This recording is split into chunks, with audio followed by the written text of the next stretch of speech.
Hello everyone, সকলোকে স্বাগতম জনাইছো এটি নতুন ভিডিঅ'লৈ। জনপ্ৰিয় অভিনেত্ৰী বৰষা ৰাণী বিষয়া আৰু ভাস্কৰ বৰুৱাই উপহাৰ হিচাপে পাইছিল এটা হাঁহ আৰু এই হাঁহটো তেওঁলোকৰ ঘৰত ৰান্ধিলে অসমৰ জনপ্ৰিয় কোৰিওগ্ৰাফাৰ উদয় শংকৰে। গতিকে তেওঁলোকে কিছু ধেমালিৰ মাজেৰে হাঁহটো ৰান্ধি খোৱাৰ কিছুমান দৃশ্য তেওঁলোকৰ ছ'চিয়েল মিডিয়া হেণ্ডেলসমূহৰ জৰিয়তে শ্বেয়াৰ কৰিছিল। গতিকে তাৰে কিছু ভাল লগা দৃশ্য মই আপোনালোকলৈ আগবঢ়ালোঁ। লগতে ভিডিঅ'টো যদি ভাল পায় তেনেহ'লে লাইক আৰু চেনেলটি ছাবস্ক্ৰাইব কৰি থ'বলৈ নাপাহৰিব। হাঁহ এটা উপহাৰ পালোঁ, ঠাণ্ডা বতৰ, মাতি আনিলোঁ এজন হাঁহ বনোৱা বঢ়িয়া কুক। এইজন আপোনালোকৰ চিনাকি উদয় শংকৰ দুষ্টি।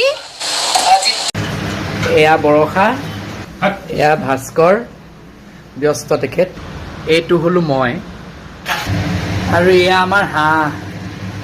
আজি আমি হাঁহ খাম। হাঁহ হাঁহটো উপহাৰ পাইছিলোঁ এতিয়া বনাবলৈ কুক হায়াৰ কৰি আনিছোঁ, ভাল বনাই বোলে। আপুনি কিবা ক'বনে? খামকৈ ৰৈ আছোঁ আৰু টোপনি আজি ঠাণ্ডা বতৰ, হাঁহ খোৱাৰ দিন দেই।